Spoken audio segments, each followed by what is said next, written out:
iglesia. Esta consta de 17 artículos o capítulos. Capítulo 1. Sobre las Sagradas Escrituras.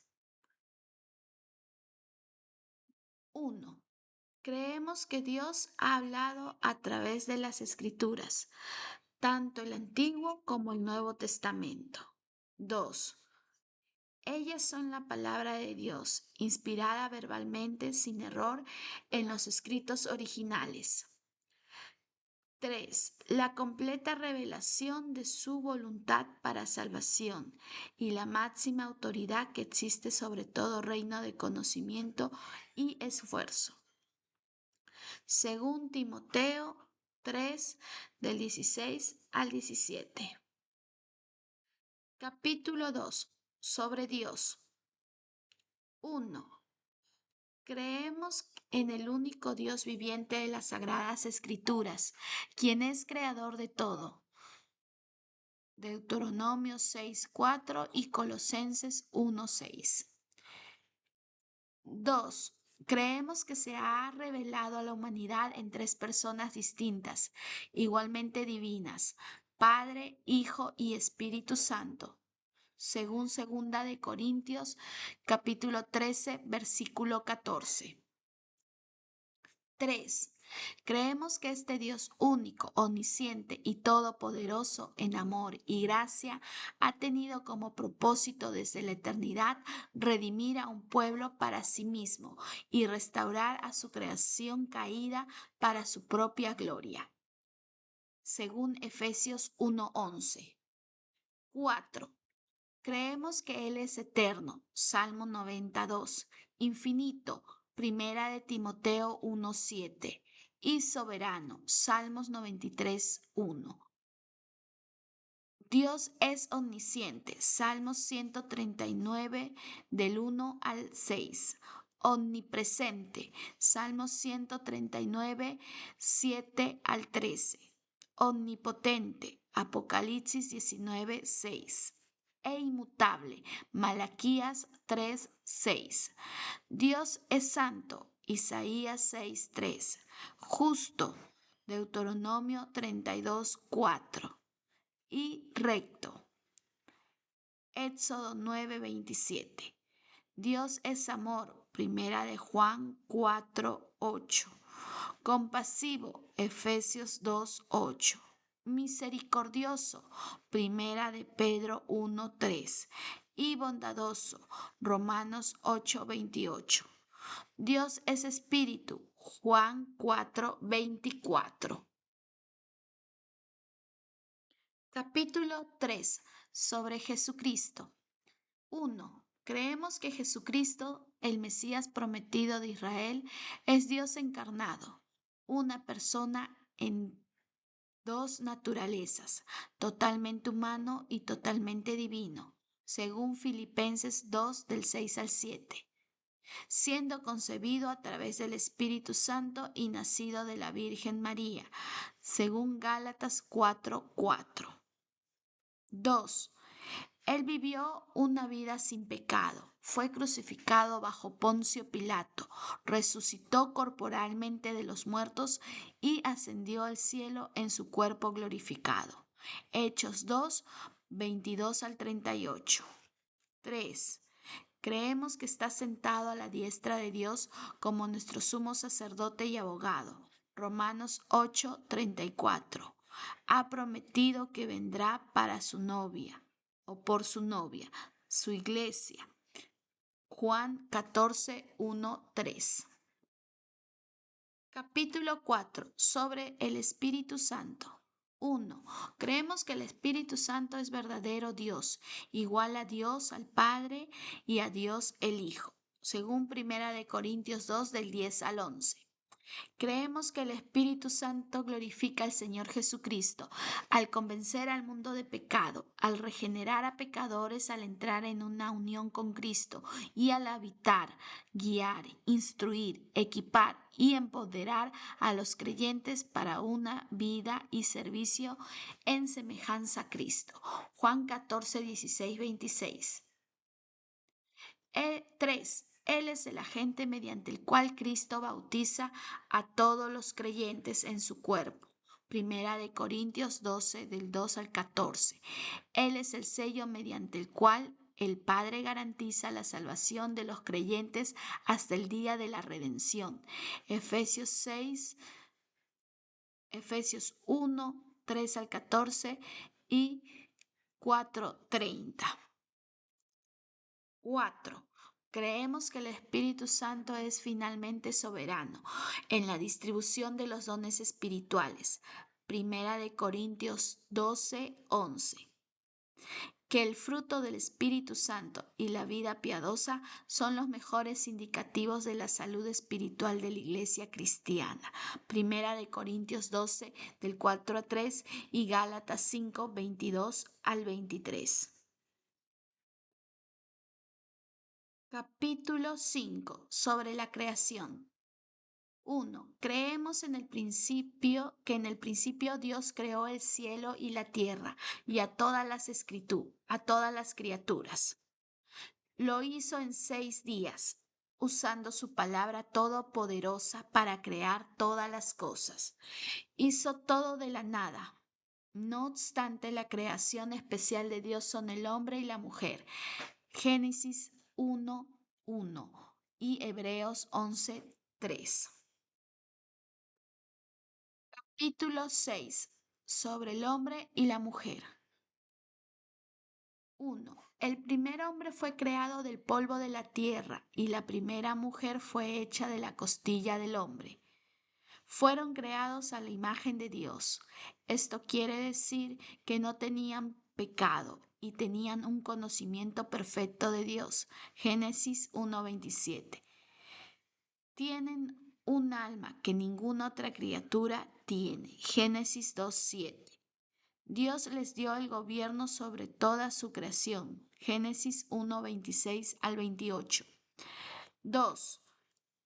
Creemos que el hombre natural no percibe las cosas que son del Espíritu de Dios, porque para él son locura.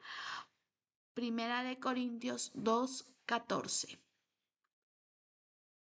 Capítulo 7. Sobre el Evangelio.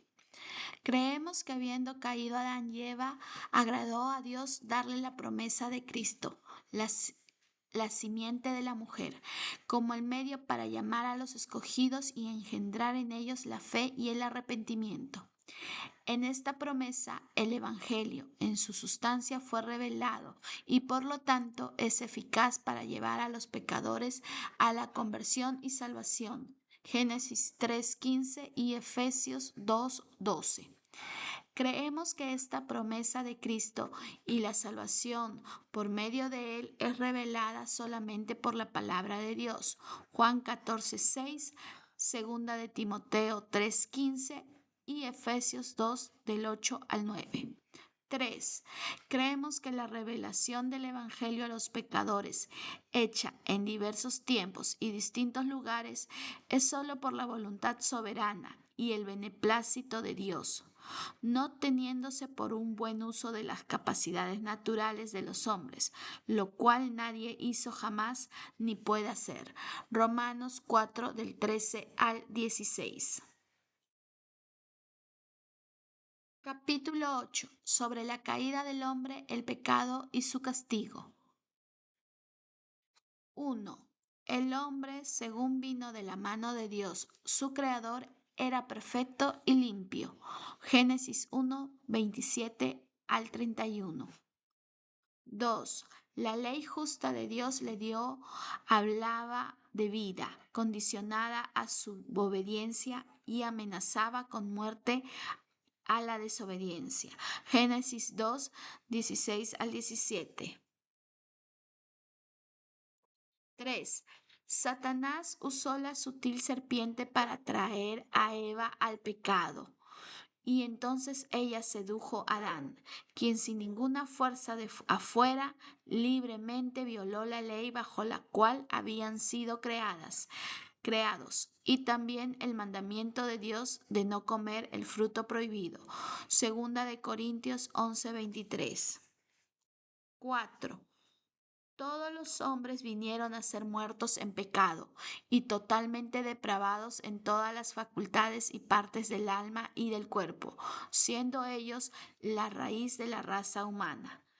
Romanos 3 del 10 al 19, Romanos 5 del 12 al 19, Primera de Corintios 15 del 21 al 22. 5. Todos los hombres, siendo concebidos en pecado y por naturaleza hijos sujetos a la ira de Dios, siervos del pecado y sujetos a la muerte, son dados a inexplicables miserias espirituales, temporales y eternas, a no ser que el Señor Jesucristo los liberte. Salmos 51, 5. Job 14:4, Hebreos 2, 14 al 15. Capítulo 9. Sobre la salvación. Creemos que Dios, por el puro afecto de su voluntad, quiso escoger para la salvación a ciertas personas, no por sus méritos ni cualidades particulares, sino por su elección soberana. A este pueblo elegido sacó de su condición espiritual miserable por medio de la predicación del Evangelio. Romanos 8:29. 2. Creemos que tal acto soberano de elección está enseñado claramente en la Escritura, y él mismo de ninguna manera hace a Dios injusto, sino que por el contrario exalta la grandeza, la soberanía y la justicia divina. Romanos 9, 13 al 24. Creemos que el único medio de salvación establecido en el Evangelio es la justificación por la fe solamente. Al pecador que cree le es imputada la justicia de Cristo, de manera que es santificado por medio de la expiación y es adoptado como hijo de Dios.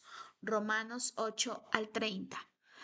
4. Creemos que la salvación es un acto total de la gracia de Dios a través de la fe en la obra terminada de Jesucristo en la cruz. Efesios 2 del 8 al 9. La muerte de Cristo logró completamente la justificación por la fe y la redención del pecado.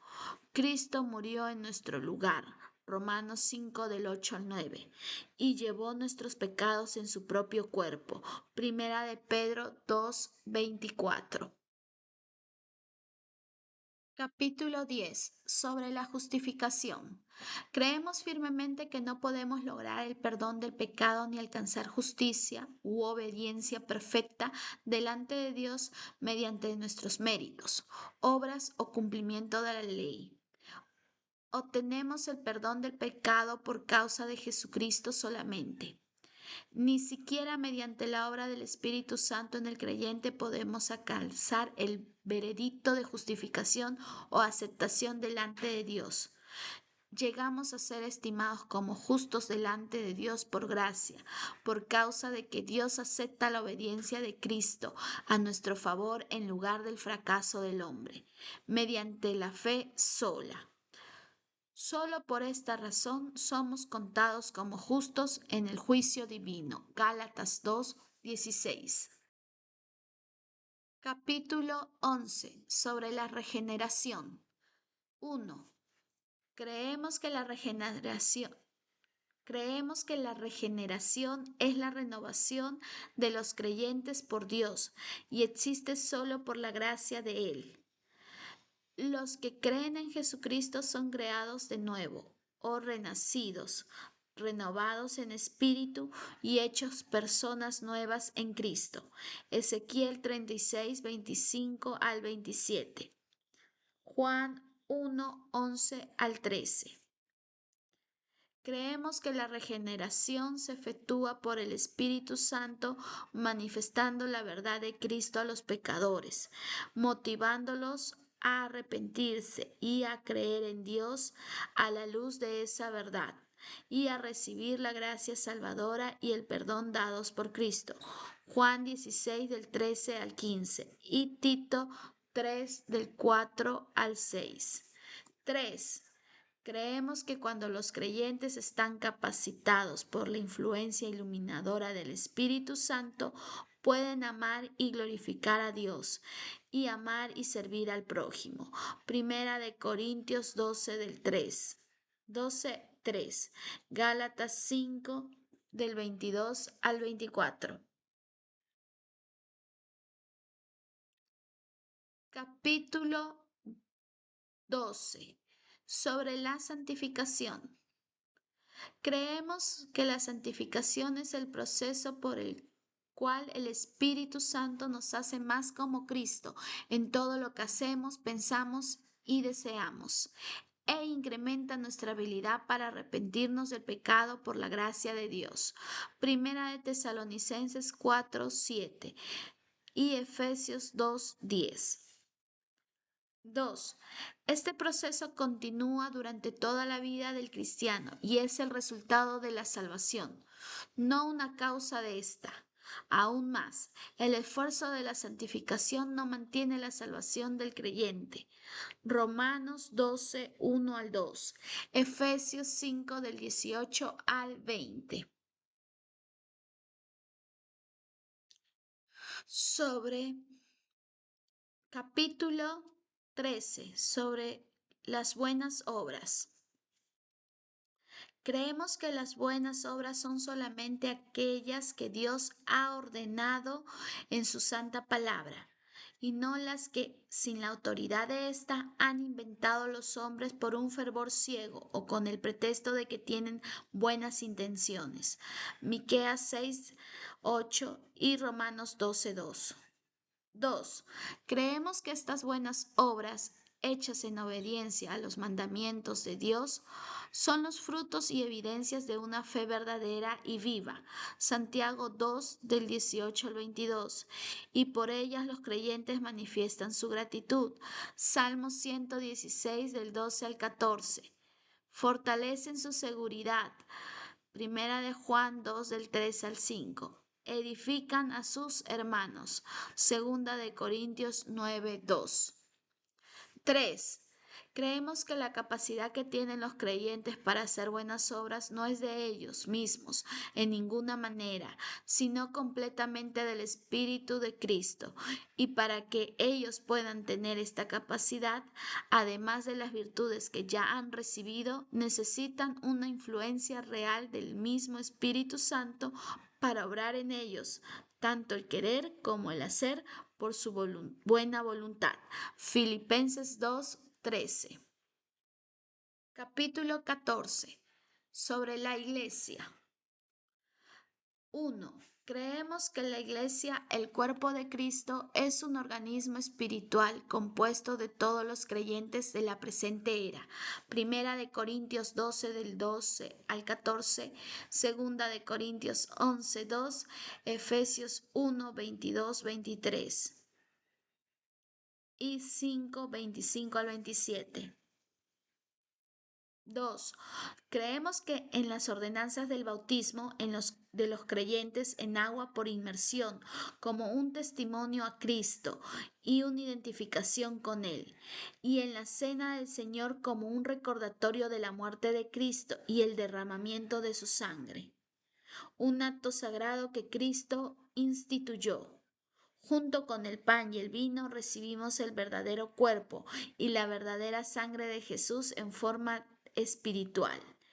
En esta comida especial Jesús da el perdón de los pecados, fortalece nuestra fe.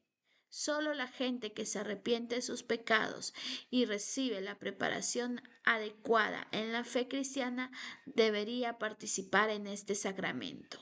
Mateo 28 del 19 al 20, Mateo 26 del 26 al 28, Hechos 2, 41 al 42, capítulo 18, versículo 8 y Primera de Corintios 11 del 23 al 26. 3. Creemos en la Gran Comisión como la misión principal de la Iglesia. Es la obligación de todos los creyentes testificar con la palabra y con sus vidas las verdades de la palabra de Dios.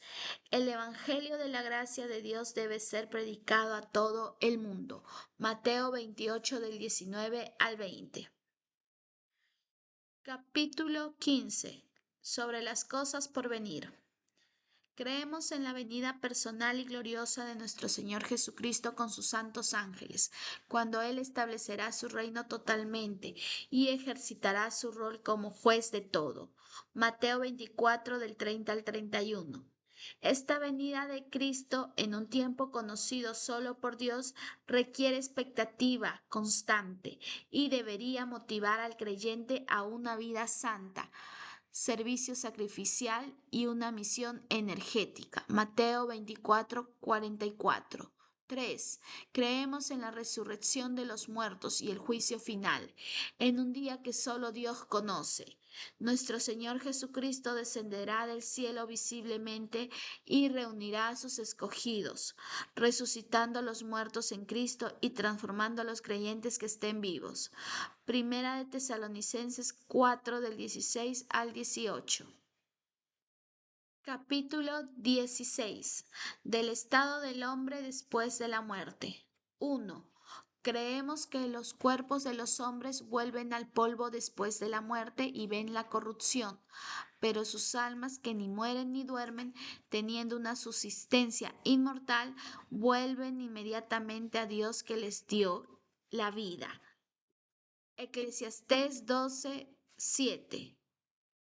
Las almas de los justos, siendo entonces hechas perfectas en santidad, son recibidas en los más altos cielos, en donde contemplan la faz de Dios en luz y gloria, esperando la completa redención de sus cuerpos. Segunda de Corintios 5:8.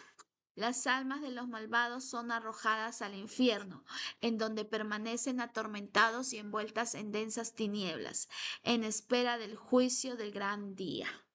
Lucas 16, 23 al 24. 2. Creemos que los cuerpos de los injustos, por el poder de Cristo, resucitarán para deshonra. Los cuerpos de los justos por su poder, por su espíritu para honra, y serán hechos entonces semejantes al cuerpo glorioso de Cristo. Hechos 24 del 15, Juan 5 del 28 al 29, Filipenses 3, 21 y Primera de Corintios 15, 43. Capítulo 17. Sobre el juicio del Señor. 1. Creemos que Dios ha establecido un día en el cual juzgará al mundo con justicia por Jesucristo, a quien todo poder y juicio es dado por el Padre. Hechos 17:31. 2. Creemos que el propósito de Dios al establecer ese día es la manifestación de la gloria de su misericordia en la salvación eterna de los elegidos y la de su justicia en la condenación de los réprobos, que son malvados y desobedientes. Romanos 9 del 22 al 23. Esto es lo que CCM cree. Nuestra declaración de fe.